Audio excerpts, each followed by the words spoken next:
All right. Launch day again at Invite Ministries. This is number 2 of our 3 for today. I'm happy to celebrate Trail Guide to the Scriptures, John, with my friend Shane Bishop. Shane, it's great to see you, and congratulations on the launch of another book. Well, Lynn, it's an absolute joy to partner with you on these. This has been a quest, and it's been a pure joy. This one is the thickest of the trail guides. Yeah, by quite a bit. Yeah. So this is actually, so let's talk about the backstory on this a little bit. You had done this yourself, right, with your church there, Christ Church. And this was kind of was this your first trail guide that you had done locally? Yeah, it was a vision that we all kind of had with the metaphor of just me accompanying people on a trail that goes verse by verse through entire books of the Bible. So we started with John, and we thought, hey, we don't know if, how this is going to do. We'll just self-publish this through our bookstore, and we'll see if it connects or not. And it really connected well, and it got to the point we just couldn't handle it anymore. And so I was chatting with you about that after we did That's Good News. And you said, hey, this might be something we could take a look at and partner in. And the rest has sort of been history.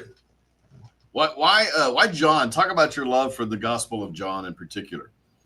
Well, John has some wonderful, wonderful attributes. One is it's essentially written to Gentile Christians. So there's not this huge assumption that people know a lot about Judaism. It takes a lot of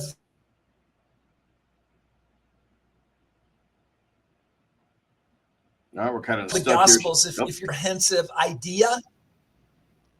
Yeah, I think if you're trying to get a comprehensive idea of what the gospel is all about, I can't imagine a better place to start than with the Gospel of John. It's always been the gospel we first recommend new Christians to read. It's always been, people go through confirmation. That's what we want to give them. For me, John is a great starting point to get to know Jesus. So really excited about this one. You in the book, you talk about some bodacious claims. You use that word a little bit. I love it. So what is a bodacious claim of the Gospel of John? Well, I mean, this whole idea that Jesus of Nazareth is the Son of God. I mean, you just think about this. The Bible, that Jesus existed is unbelievably well attested to. Archaeologically and every other way. I mean, Jesus of Nazareth existed. There's a lot of testimony about that.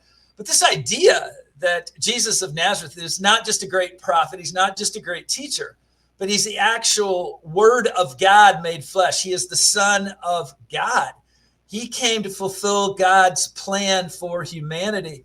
And for me, verses like John 3:16, that are so familiar to us. John 10:10, I've come that you might have life and have life abundantly. For me, John is just a spring of these bodacious claims that really give us our Christian identity. And as I love to say, these bodacious claims are our best stuff. We need to not give away our best stuff. I love that. You're right. John is like a top 10 list of awesome verses, right? There's so many amazing moments in this book as you walk through this. It's such a, I want to point out, again, the size of this and kind of, if you haven't spent any time in the trail guides yet. So what we do with these books is we talk through just like you would a real trail guide. If you're going on a trailhead, you're going to go somewhere, there's a sign, right? And the sign says like, hey, moderately difficult, long trail, right? Or short trail, but steep or whatever. This is a long one. Right. So like, going in, it's going to be a bit of a commitment. But I think, Shane, right now in our culture, this is what people are really striving for. They're done with kind of the easy stuff. They want to get serious about their faith. And this book is ideal for that. Lynn, we have a Wednesday night service here where we just go book verse by verse through entire books of the Bible. And all of those eventually become trail guides. That's where John started. But we have seen this service in the last couple of months quadruple. I mean, we've gone from 150 or so to about 600. I mean, it's just unbelievable. And so many of these are young people. And what the young people, they're not coming back to church. They've never been to church. They want to know what's in the Bible, and they want to see if that speaks to their life and offers a different path than the template of this culture. And for me, there's no clearer path. There's no clear trail to truly help us understand what the gospel is all about than John. So it's not surprising to me at all that a lot of people are gravitating to John. And I think that's going to increase. Yeah, I love that. And it is where we are right now. We're in a shift a bit, as many people have talked about. I looked on Amazon this morning, and you're currently ranking in New Testament. As of a little while ago, you were number 12 there. And New Testament's a hard category to rank in. I just want to qualify that. Like there's some heavy hitters there. There's some real Barry Bonds and yeah, I don't know baseball well enough to know. But there's a lot of heavy hitters in there. So the fact that you're ranking up there is pretty good. But part of why we do these shows is to draw some more attention to that, and hopefully then more people can buy. Because when you buy on Amazon, then that ranking goes up, the algorithms kick in, it draws more exposure to the book, and then more people have an opportunity to be changed by the book. So that's one of the reasons we do this. Yeah, the Amazon stuff's kind of interesting because there's multi-platforms now. It felt like when I first started publishing with you guys, you kind of had the Amazon platform and then the Invite platform. And now, we've got a bookstore at Christ Church, and it's a large congregation. I got looking, Target, Walmart, Barnes and Noble. You guys have these on so many platforms now. And so you're right about the category. I always look when a book comes out, and you always hope you get in some kind of really minuscule category, like books written by former United Methodists with white hair and beard who grew up in small towns. I feel like we just dominate that category. But these great big categories are there. But you read, you read the book where the book sets. I think it was at 7th a couple of days ago. But you read where the book sets, and then you read the names of those books around it. You're talking about some heavyweights, man. You're getting to play with some Hall of Famers, at least for a couple of days. Yeah, it's pretty fun stuff. Absolutely. And it's also fun to watch. If you ever do this for kicks, you can go on like English speaking websites around the world. Like you'll pop up in an English speaking online bookstore in Germany or something, so our distribution has gotten pretty strong. It's exciting to see it is spread worldwide, because that's why we do this, right? That's why we publish these things is to get the word out. In fact, I wanted to show, I grabbed all of them here. You are now up to 5. Yeah. There they are all together. It's so cool to see them as a set. So we started with 1st, 2nd Peter, Jude, James, John, and now we've signed on. We're going to do Philippians in 2026 too. So that's exciting. It really is. John and James were the only 2 that we had previously done. And like I said, it just got to the point where release day just swamped our bookstore. And so we just couldn't deal with it. So partnering with you guys has been great. But anytime you're re-releasing, they're reformatted. I've updated them and all that, but you're still essentially re-releasing something. Right. And so the other 3 books were first time out, but 1 Peter, 2 Peter, Jude, not exactly the most popular books, though they're incredibly powerful and relevant. So I'm really looking forward to John. It's been a book that's had some staying power, and really love this version of it. Not only that, it looks great on a bookshelf with the other ones. But with Philippians coming up, it's a really popular book that we've not done before. So I'm excited about that as well, and excited about the processes. We'll release that sometime next year.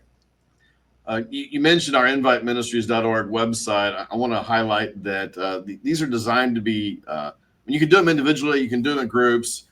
I think they're really designed best to be done in groups because people can read. There's questions at the end of each chapter, kind of go through that. But when you buy them on inviteministries.org and you buy 10, 20 plus, then some bulk discounts kick in there, which really help people because, books can be expensive, especially when you're buying them for entire small groups or entire groups. So we offer those discounts as a way to kind of help folks, not find costs to be prohibitive as they're exploring these types of resources. Yeah, I was thinking about the book today. Kind of has a Swiss Army knife kind of feel to it, right? With these trail guides, you can use them as an individual devotion. You can use them as a couple's devotion. You can use them as Sunday school curriculum, because like you said, they got the questions right in them. You can use these things as small group curriculum. You can use them as an all church study. We're going to hand these to our confirmands. We're going to hand these to our new members. We're going to hand these to people who've been baptized. So this is really a tool. And the big idea of the Trail Guide is a lot of times you can say to somebody, well, just read the Bible. Well, you know what? The Bible's a little intimidating for a lot of people. And the whole idea of the Trail Guide came from the Smoky Mountains many years ago.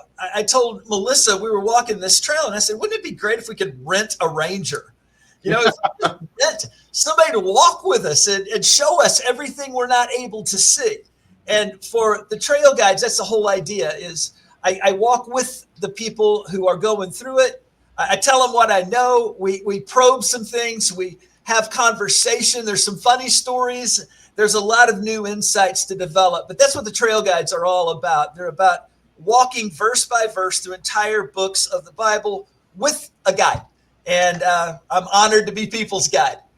You mentioned the funny part. Our mutual friend Talbot Davis was talking about your book today, and he said lunch and learns. Now do laugh and learns. He said because you're such a funny author, and I love that, and I agree with it. And I want to point out too, like the idea of it here is that you would have Bible in one hand and the book in the other hand, and you read the story, and then you read some commentary from you about that. So it's designed to be kind of really accessible in that way.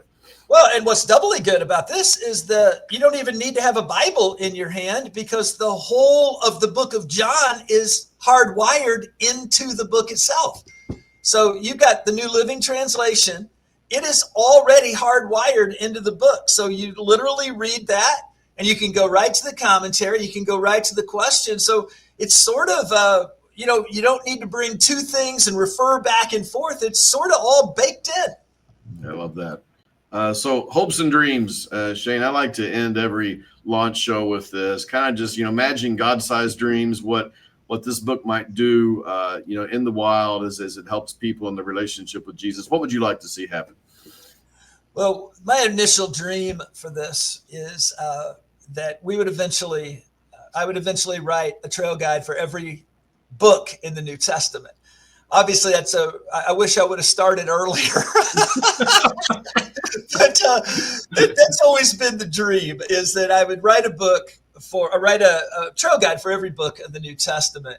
We've got 5 down, and the great thing, I always said, you don't have to recover from a good start. I'll never have less than 5. We've got a commitment to do 6. Okay, we'll never have less than 6.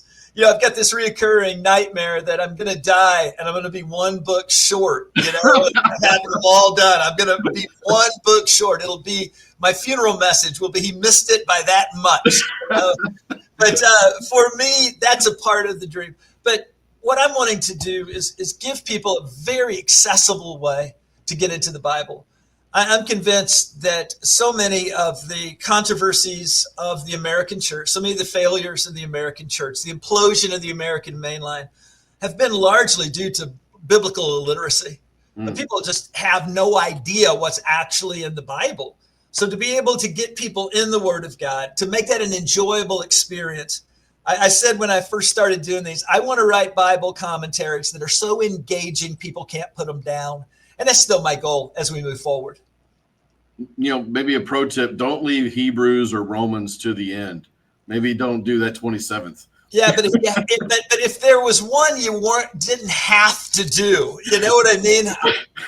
A few years ago, I decided to go verse by verse through Hebrews. I'll tell you what, I punted. Just punted. And I ended up doing like Hebrews greatest hits. We didn't play the album at all. We just took some hits out of there. But yeah, what an absolute joy. We might knock out the easier ones first, Lynn. That's right. Okay. And maybe when I'm old and a little more adult-minded, I'll take on Revelation and boom, I'll understand it better than ever then. Yeah, that's right. I love it. All right, Shane. Well, congratulations again.